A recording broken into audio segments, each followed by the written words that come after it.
menceritakan apa yang selama ini kita lakukan, terutama kaitannya dengan perhutanan sosial ya. Jadi saya coba untuk sharekan di sini apa sih yang kita lakukan selama ini kaitannya dengan langkah-langkah dan mengamati apa yang terjadi pasca penetapan perhutanan sosial bagi kesejahteraan warga desa. Ini menjadi menarik karena tadi disampaikan banyak hal yang terjadi di berbagai daerah, khususnya di Jawa kaitannya perhutanan sosial. Tapi yang menjadi tolak ukur ataupun melihat ini seringkali yang perlu dilihat adalah seringkali kita ataupun teman-teman itu heavy atau beratnya bicara konteks lingkungan atau sumber daya alam, manusianya sebagai pendukung. Satu sisi ngomong tentang manusianya, sumber daya alamnya sebagai pendukung untuk bicara kesejahteraan. Nah, perhutanan sosial itu menjadi menarik ketika dua ini digabung kemudian menjadikan bagaimana antara lingkungan atau sumber daya alam yang dimiliki dengan manusianya itu menyatu. Nah, ini yang kemudian kita lihat seperti apa sih perkembangan yang ada, karena kami juga melakukan beberapa hal pendampingan di lokasi-lokasi khususnya yang saat ini menjadi perhatian kita adalah ini sebagai contoh adalah pengalaman di Kabupaten Lebak dan Kabupaten Sigi. Karena kebetulan saya saat ini posisi lagi di Palu dan baru dari Sigi dan Tojonona, maka ada hal yang menarik di sini karena di Kabupaten Sigi itu sudah hutan desa ada, hutan adat ada, hutan kemasyarakatan ada, dan untuk hutan adat itu banyakkan ada di Kabupaten Lebak untuk yang di Jawa. Nah, dari semua yang ada itu ketika saya ngobrol dengan kepala desa, dengan lembaga yang ada di desa ataupun dari komunitas atau warga, semuanya bicara bahwa mereka tuh merasa ada kepastian akan hak kelola. Ini menjadi menarik dengan tema yang kita angkat, bagaimana ekonomi, inovasi, dan infrastruktur ketika bicara konteks dasarnya adalah bicara hak kelolanya mereka sebagai masyarakat yang selama ini tinggal di kawasan hutan ataupun bekerja di sekitar kawasan hutan ketika mereka belum memiliki hak atas kelola, sehingga banyak kejadian di berita ataupun karena penangkapan ataupun katanya dengan konflik di kawasan-kawasan hutan. Perhutanan sosial itu menjadikan satu kebijakan menurut saya menjadi sangat masif dan kemudian di beberapa daerah entah itu di luar Jawa maupun di Jawa menjadikan upaya bagaimana pengakuan atas hak kelola itu kemudian bisa dilakukan. Nah, di hutan desa, hutan adat dan hutan kemasyarakatan yang ada di Sigi dan di Lebak ini juga menjadi hal yang penting karena kalau hutan adat jelas pendekatannya panjang karena proses regulasi yang mungkin tahap dengan tahap dan itu memang perlu pendampingan baik itu dari individu ataupun masyarakat maupun organisasi masyarakat sipil yang memang memiliki passion atau gairah ketika mendorong bagaimana hutan itu bisa mensejahterakan rakyatnya. Nah, pengalaman yang didapat ini adalah ketika melakukan proses untuk mengajukan perhutanan sosial itu mengajarkan pada warga yang tanpa kita sadari untuk mereka mulai menggunakan teknologi dan mendokumentasikan akan wilayah mereka. Ini suatu transfer pengetahuan ataupun transaksi ide yang terjadi di komunitas ataupun di desa, bagaimana dokumen terhadap wilayah adat ataupun wilayah desanya itu kemudian tertuang dalam bentuk entah itu peta, entah itu bentuk tulisan dan lainnya yang kemudian bisa didokumentasikan. Kemudian juga pengetahuan yang muncul adalah ketika merencanakan atas wilayah yang diusulkan, karena itu pasti ketika mengajukan pasti ada usulan untuk kawasan mana kawasan lindung, mana kawasan pematahan hasil hutan. Ini kemudian jadi mereka mulai berbicara bagaimana wilayah mereka untuk direncanakan ke depan. Ini juga suatu pengetahuan yang menurut saya hal yang harus kita apresiasi banget ketika perhutanan sosial menjadi suatu kebijakan di level nasional. Kemudian juga untuk bicara masyarakat adat ataupun di desa yang selama ini mungkin di daerah kawasan itu susah untuk berdialog karena memang jarang diajak diskusi, maka ini membuka ruang untuk mereka bisa bicara, bisa mengungkapkan apa yang mereka alami selama ini sehingga terjadi proses interaksi, proses partisipatif yang kemudian menjadikan kebutuhan di desa dengan kebutuhan komunitas itu bisa ditampung dalam satu skema kebijakan yang ada. Akhirnya adalah kemampuan melindungi wilayah kelolanya itu jadi dimiliki oleh mereka sendiri. Rasa memiliki inilah yang kemudian menjadikan perhutanan sosial memiliki suatu power bagaimana perhutanan sosial kemudian dilihat dari dampak-dampak yang muncul dari segi pengetahuan yang ada di level komunitas ataupun level desa. Nah, sebenarnya apa sih usaha masyarakat di lokasi pasca penetapan perhutanan sosial? Kalau saya tanyakan dan saya amati di dua kabupaten tersebut, rata-rata kebanyakan adalah untuk listrik tenaga mikrohidro, rotan, madu, bambu, daun pandan, dan kopi, maupun tanaman lain yang memiliki nilai ekonomis tanpa merusak pohon atau mengambil kayunya, maupun ketika ada jalan setapak di hutan desa menuju kawasan mereka. Ini sebenarnya sudah dilakukan sebelum ada perhutanan sosial ada, tapi yang menjadi di hal yang konkret adalah ketika rasa aman dan rasa nyaman yang dimiliki oleh masyarakat ataupun di desa terhadap hak kelola mereka itu ada, sehingga ketika ngambil madu, ngambil rotan itu tidak mengalami ketakutan ditangkap oleh Polhut ataupun kemudian keluar juga kena kasus masalah pidana ataupun hal yang sifatnya perdata. Ini yang hal ini rasa aman dan nyaman itu yang dimiliki, karena selama ini mereka masyarakat tinggal kawasan hutan ataupun yang daerah-daerah yang mereka miliki atau mereka kelola selama ini tidak diketahui bahwa itu mungkin ada daerah kawasan tempat industri dan sebagainya. Tapi dengan adanya perhutanan sosial mereka memahami betul atas wilayahnya sehingga mereka melakukan usahanya itu dengan rasa aman dan nyaman. Ini menjadi titik utama ketika perhutanan sosial itu dilakukan atau menjadi suatu ketetapan yang menjadi jalankan di tingkat komunitas maupun desa. Nah, memang betul tantangan manfaat perhutanan sosial itu kalau dilihat misalkan dalam pertemuan saja itu banyakkan itu untuk perempuan ataupun warga miskin, disabilitas itu memang belum banyak terlibat, apalagi komunitas adat. Kebanyakan yang bertemu adalah memang yang punya kepentingan terhadap kawasan tersebut dan biasanya didominasi oleh laki-laki. Nah, hal ini mungkin menjadi suatu hal yang ke depan ketika pasca penetapan perhutanan sosial itu bagaimana mulai menyasar bagi kelompok-kelompok termarginalkan tersebut, entah itu perempuan, disabilitas, komunitas adat maupun desa itu sendiri, karena desa bisa menjadi bagian terpinggirkan dari kabupaten. Nah, langkah-langkah ini menjadi hal yang perlu dilakukan ketika pasca penetapan perhutanan sosial, baik itu data terpilah, laki-laki perempuan, kemudian ekonominya seperti apa, produknya seperti apa, kemudian komunitas itu apakah memang ada dan kemudian belum tersentuh oleh desa ataupun desa sendiri selama ini diabaikan karena memang tinggal di daerah kawasan hutan atau seperti apa. Nah, tantangan ini yang kalau saya lihat di beberapa lokasi yang ada di Lebak dan Sigi memang perlu treatment tersendiri bagaimana manfaat itu tidak hanya untuk kepentingan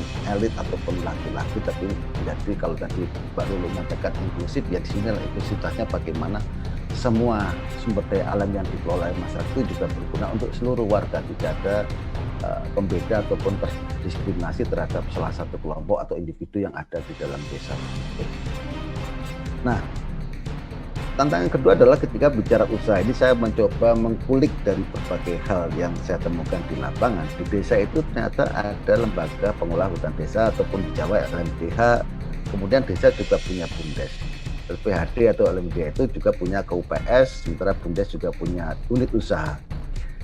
Ini kalau saya melihatnya itu dua aturan yang di tingkat pusat berdampak pada kondisi kelembagaan yang ada di desa, karena masing-masing juga punya penetapan dari kepala desa, tapi bergeraknya itu berbeda-beda. Satu lebih banyak bicara konteks pengelolaan hutan, satu bicara konteks usaha yang dimiliki oleh BUMDes dengan penyertaan modal yang disediakan oleh desa.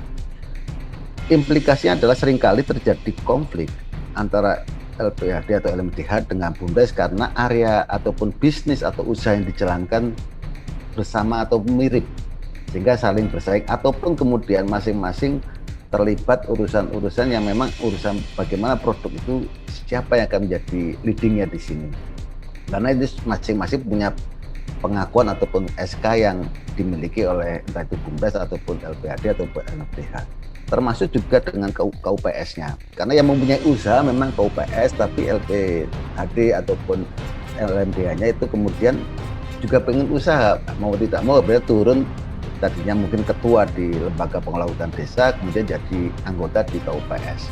Nah, konflik-konflik kepentingan yang ada di desa ini harusnya bisa diselarakan. Memang tadi disampaikan oleh baik Mas Ambong ataupun oleh Mbak Lulu, adanya koordinasi di tingkat kementerian untuk menjembatani bahwa aturan turunan dari berbagai kementerian yang sampai ke level desa atau komunitas berdampak ke lembagaan-kelembagaan yang mungkin bisa tidak berjalan seiring dan selaras ataupun bisa bersinergi.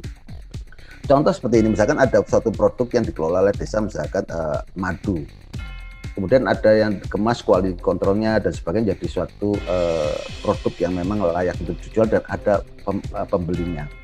Di sini mana peran dari lembaga pengelola hutan desa, di mana peran dari badan usaha milik desa, itu harusnya sudah mulai dikemas ataupun disusun dalam suatu rencana. Ya, kalau di desa salah satu di Sigi atau desa Lonca yang mendapatkan hutan desa, hutan kemitraan, itu kemudian dia membagi urusan produksi sampai kemudian itu siap untuk dikemas, itu ada di dalam lembaga pengelola hutan desa. Sementara untuk proses pemasarannya diserahkan pada BUMDes, dan BUMDes lah yang akan bertemu dengan pembeli.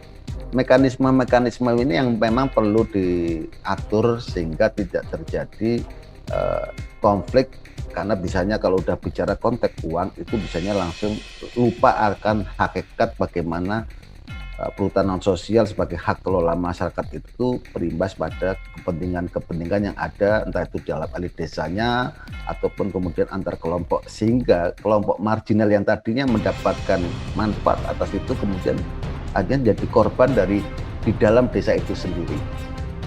Nah, mekanisme ini menjadikan penting menurut saya ketika tadi kementerian turun sampai ke level kabupaten dan sampai ke level desa ataupun komunitas bisa menyelaraskan dan menjembatani hubungan ini. Pengalaman kami selama ini memang untuk perhutanan sosial tidak bisa warga ataupun komunitas ataupun desa itu berjalan sendiri. Dia butuh bantuan pendamping, entah itu pendampingan dari organisasi masyarakat sipil, pendampingan dari individu-individu yang giat urusan ini, pasti ada proses pendampingan di situ. Nah, yang menjadikan seringkali lupa terhadap perhutanan sosial adalah lebih konsen ketika untuk mengajukan atau mendapatkan penetapan terhadap skema perhutanan sosial yang ada. Tapi pasca penetapan perhutanan sosial itu seringkali lupa didampingin, karena mungkin saja para pendampingnya juga bukan ahli urusan usaha, bukan ahli urusan yang sifatnya memang terkait dengan trading ataupun transaksi yang menimbulkan dampak secara ekonomi atau menimbulkan pendapatan secara uang yang ada di desa ataupun komunitas. Ini yang tantangan menurut saya menjadi sangat penting sekali. Bicara konteks perhutanan sosial pasca izin itu harusnya mulai diimbangi juga dengan kemampuan para pendamping untuk mulai meningkatkan kemampuannya, tidak hanya bicara mendorong terhadap izin yang ada, tapi juga bagaimana usaha yang akan dijalankan. Di desa Jagaraksa itu karena kepala desanya sering berinteraksi dengan organisasi masyarakat sipil, sering diskusi ke sana kemari, dia mengemas dalam bentuk yang bagus, yaitu memberikan bibit buah-buahan kepada warganya, dibelikan dari dana desa, dan kemudian dibagi mana warga yang tidak memiliki lahan, mana yang tidak mampu, dan masing-masing pohon dikasih nama, sehingga diharapkan selama 4 atau 5 tahun ketika berbuah, baik itu mangga, durian, petai, jengkol, itu kemudian memiliki manfaat buat individu-individu yang menanam pohon di sekitar kawasan hutan adat yang ada di desa Jagaraksa atau di Kasepuhan Karang. Demikian juga yang ada di Kabupaten Sigi, salah satunya yaitu di hutan desa itu juga melakukan seperti itu. Ketika di Salua mereka mulai mengemas bagaimana produk ini kemudian bisa menarik ataupun bisa dijual belikan. Salah satunya adalah kopi Toratima. Ini sebenarnya kopi robusta yang kemudian di branding bagaimana kopi itu adalah kopi yang diambil dari binatang tarsius ataupun kus-kus kecil yang memakan kulitnya dan bijinya jatuh, kemudian diambil biji kopi tersebut untuk dikumpulkan, dan itu namanya kopi Toratima atau kopi pungut. Memang secara rasa mungkin kopi robusta, tapi nilai terhadap bagaimana warga mengelola ataupun mendapatkan kopi tersebut, itulah yang kemudian di branding dan menjadi ciri khas daerah di sekitar Kecamatan Pidikoro itu untuk bicara kopi Toratima. Walaupun sebenarnya sama kopi robusta, tapi nilai bagaimana mengambil kopi, dan itu bisa menjadi satu hal yang bisa dijual, tidak hanya sekedar rasa kopi semata, tapi juga bagaimana proses-proses ini dilakukan oleh warga. Membranding seperti ini memang tidak bisa dilakukan dalam tempo setahun, 2 tahun, tapi memang perlu waktu dan perlu melibatkan banyak pihak, termasuk juga dari pemerintah daerah. Upaya-upaya yang dilakukan atau inovasi yang dilakukan ini itu tidak bisa desa berjalan ataupun komunitas berjalan sendiri. Perlu Mas, ada boleh diskusi. 3 menit lagi? Ya, perlu itu. Baik, Mbak. Baik. Untuk itu kita melihat bahwa dari pengalaman yang ada, perhutanan sosial adalah bicara konteks hak kelola masyarakat oleh pemerintah. Kemudian juga ini membangunkan rasa percaya diri dan bangga atas wilayah mereka karena mendapatkan izin atas area hutan yang mereka miliki. Nah, bicara konteks kesejahteraan, sebenarnya PS itu bukan semata dapat izin kemudian warganya sejahtera. tapi perlu ada gotong royong dari semua pihak, entah di desa, entah dengan kabupaten, entah dengan pihak lain. Kalau tidak dilakukan ini ya izin hanya sebatas izin kemudian mati. Dan kalau dievaluasi tidak ada perubahan yang signifikan di situ kecuali hutannya memang masih terjaga. Kemudian kepemimpinan lokal yang demokratis itu menjadi penting, baik itu menjadi jaringan, tadi kepala desanya kemudian berani, pemerintah daerahnya, bupatinya juga mengayomi. Ini menjadi contoh di 2 kabupaten, di Sigi maupun di Lebak itu terjadi proses-proses tersebut. Kemudian dari sisi ekonomi, karena proses izinnya baru setahun 2 tahun, memang belum memiliki perubahan signifikan, apalagi terkait pendapatan asli desa. Nah, ini perlu penanganan tersendiri menurut saya pasca penetapan perhutanan sosial. Kemudian yang keempat adalah kaitannya dengan inovasi dan infrastruktur. Ini gapnya masih sangat tinggi sekali kalau saya bicara kota Jawa, dan wisata dan macam-macam yang memang memiliki dampak secara signifikan terhadap keuangan. Di luar Jawa masih belum. Pengetahuan-pengetahuan ini perlu didorong, sehingga bagaimana antara yang dimiliki di Jawa dengan yang di luar Jawa, menurut saya perlu ada suatu pertukaran pemahaman, pengetahuan yang bisa dijalankan secara masif, dan itu bisa dijembatani oleh pemerintah maupun organisasi masyarakat sipil yang memang punya konsen di situ. Dan terakhir, ini tadi disampaikan juga bahwa banyak kebijakan, banyak program turun ke wilayah perhutanan sosial, baik itu katanya sudah dapat izin ataupun yang belum, tapi tidak pernah ada memang mendampingi kebijakan tersebut. Gelontorkan uang semata, tadi disampaikan oleh Mas Ambong, kemudian urusan administrasi. Tapi mendampingi day to day, mendampingi bagaimana mereka kemudian kesulitan terhadap mungkin administrasinya, mengembangkan pengetahuan yang dimiliki digabungkan dengan pengetahuan yang mungkin ada di era modern sekarang ini menjadikan proses-proses harus dijalankan. Sekali lagi bahwa kebijakan akan turun sampai ke level desa, dari pusat sampai desa akan berjalan sangat implementasi sangat signifikan jika memang ada pendampingan yang berjalan linear di situ. Kalau tidak dilakukan itu, maka kebijakan yang sebatas kebijakan, programnya sebatas program, pemerintah hanya melihat ataupun pemerintah daerah hanya melihat penyerapan anggaran, tapi makna terhadap apa itu yang dilakukan itu tidak muncul. Nah, ini yang menurut saya menjadi penting, bagaimana mungkin misalkan pojok desa, entah itu yang teman-teman yang lain, menghubungkan antara kebijakan dengan komunitas untuk berjalan linear, berjalan secara sinergi, kemudian pendamping juga harus mengupgrade dirinya, pengetahuannya tidak semata hanya urusannya mengajukan izin PS, tapi bagaimana usaha-usaha itu mulai dikemas, dan itu transaksi izin pengetahuan itu menjadi sangat penting.